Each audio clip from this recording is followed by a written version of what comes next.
আপনারা যখন কোনো শপিং মলে কিংবা ধরুন কোনো গ্রসারি মলে গেলেন, তো আমাদের গ্রসারি বলতে গেলে আমাদের নিত্য প্রয়োজনীয় কী কী জিনিস লাগে? চাল, আটা, চিনি, নুন, এগুলো। কিন্তু আপনারা যখন গ্রসারি মলে যাবেন, গ্রসারি মলে সবার আগে কি দেখবেন? কোনোদিন আপনারা চাল দেখতে পাবেন না, আটা দেখতে পাবেন না, চিনি দেখতে পাবেন না। সবার আগে যে জিনিসগুলো আপনার দরকার নেই সেগুলো দেখতে পাবেন। ক্রিম, আপনার বাড়িতে ক্রিম আছে তবু একটা ক্রিম রেখে দিয়েছে। চিপস, লেজ, এইসব টাইপের জিনিস রাখতে পারেন, কোল্ড ড্রিঙ্কস। কিন্তু আপনি ওগুলো টপকাতে টপকাতে যাবেন, দেখবেন শেষ মাথায় রাখা আছে চাল, আটা, চিনি, লঙ্কার গুঁড়ো, এগুলো। কেন?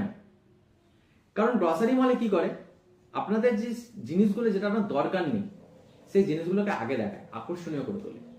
যে জিনিসটা দরকার সেই জিনিসটা আপনাদের নিতেই হবে।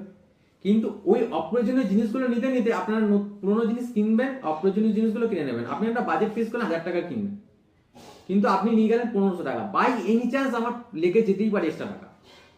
দেখবেন আপনি বাড়িতে এই 1500 টাকা নিয়ে গেলেন, 1500 টাকাই খরচা করলেন, কিন্তু আপনার বাজেট ছিল 1000 টাকা, আপনি এক্সট্রা 500 টাকা নিয়ে গেলেন। কেন? এই 500 টাকাটা কিসে ঘাটতি হলো?